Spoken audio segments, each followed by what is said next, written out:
piece of natural theologizing.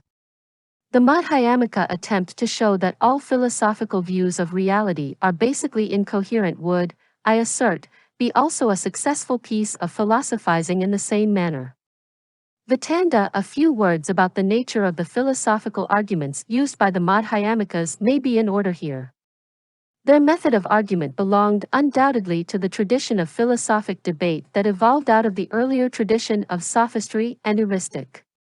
A philosophic debate, the general strategy is to refute the rival positions, and establish and defend the philosopher's own position. A sceptic or a Madhyamika excelled in the first. Fact, the second was thought by some either unnecessary. Example, one might formulate one's own position but not think it necessary to establish or defend it, cf. the Advaita Vedanta of Sriharsa, or impossible or both. Example, a true skeptic, or even a Madhyamika, in order to be consistent, had to say that the was unable to formulate his position for there was no position he held to. This type of debate where refutation was the only game that could be played was called VITANDA. VITANDA was obviously used in a pejorative sense, as is evident from the comments of the Nagarjunas like Vatsyayana. A debater who indulged in VITANDA was pictured generally as an iconoclast, who had nothing at stake, or was a motiveless, maligning sort of person. But this was both incorrect and unfair when we think of such philosophers as Nagarjuna, Sathi.Jaya, Jayarasi and Srihara, who restricted their philosophic activity to the refutation-only kind of debate.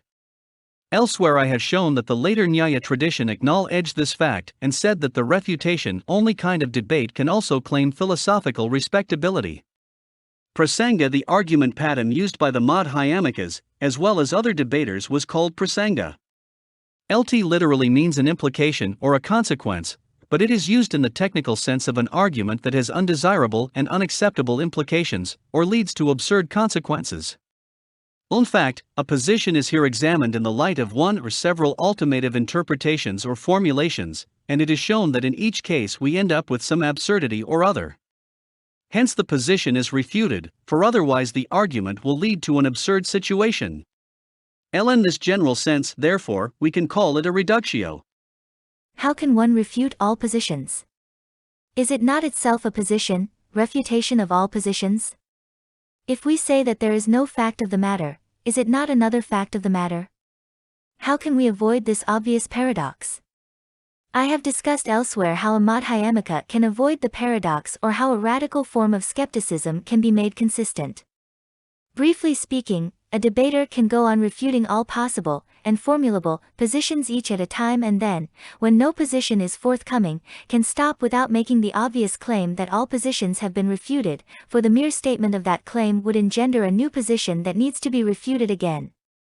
Obviously we cannot make noise crying out, "Silence!" when all noise-makings have already stopped, for if we did, another shout of "Silence!" would indeed be needed to silence the first shouting. And then another and another. Nagarjuna himself uses this analogy of silence and noise-making in his Vigrahavyavartanai to make the same point.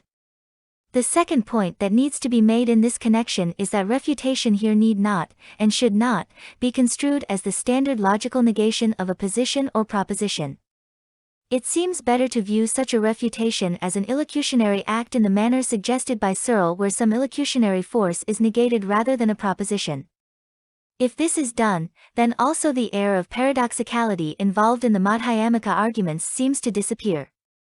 To explain briefly, when a Madhyamika refutes some position in a debate, it should be construed as what the Sanskrit philosophers call prasagya pratiyita, or simply pratiyita. I am now inclined to describe it as an act of illocutionary negation, where the speaker or the person who negates, assumes provisionally something to be the case and then negates it or rejects it. This negating act need not commit him to anything else except the rejection of what was assumed to be the case. A distinction between rejection and denial may be understood as follows. Denial of something to be the case amounts to assertion of something not being the case, i.e., assertion of the falsity of that case. But rejection is non-assertive in withholding assent to something being the case, and this will then leave it open for us to withhold assent to the same thing not being the case. We may consider Searle's example in this light. "I do not promise to come" does not obviously constitute another negative promise, and hence it is possible to say that I do not promise to come nor do promise not to come. In fact, I should say that do not promise anything, just as the Madhyamika says, I do not assert anything. Two levels of truth. A Madhyamika, strictly speaking, is not a radical skeptic, but a Buddhist. Being a Buddhist, he must make a skillful use of the doctrine of the two levels of truth, the conventional or concealing truth and the ultimate truth. For Nagarjuna himself has warned, those who do not understand the distinction between these two truths, do not understand the deep significance of the Buddha's teaching. In a way, it can be said that the doctrine of the two levels of truth is implicit in almost every metaphysical inquiry. A philosopher looks for the reality behind appearance. A doctrine of phenomena is circumscribed by a postulate of noumena. A reductionist tries to reach the basic elements out of which the gross world has been constructed. An analysis of physics makes room for the entrance of metaphysics. But the Madhyamika use of this doctrine of the two levels of truth is very different. The Madhyamika does not ask us to penetrate through the seeming reality, the appearance, to reach the rock-bottom reality in the usual sense. For there is no rock-bottom reality to begin with except what our inherent tendency to misconceive and to misconstrue creates for us for the time being. Reality is emptiness, void, vacuity, or, to put the matter differently, the seeming reality or the appearance is all that there is, and it is exactly as it is supposed to be, i.e., devoid of any own nature, of any essence, any value. It is empty. The concealing reality does not, in fact, conceal anything, or what amounts to the same thing. It conceals emptiness. Therefore, according to the Madhyamika, the philosopher's search for the ultimate reality must end up in a quagmire of confusion, unless it leads him to emptiness.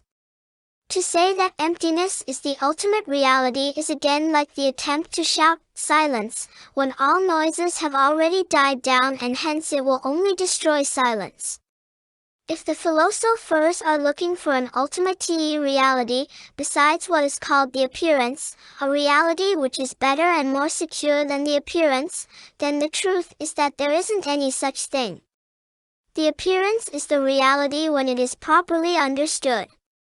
The sarsara is the nirvatha, says Nagarjuna. This realization of the vacuity, if the Buddha was right, is not, and should not be, horrifying, for it is the very essence of peace, it is bliss, it is Santa and Shiva. It is the cessation of all our discursive thoughts, all misguided drives and misconceived propensities and their attendant frustrations.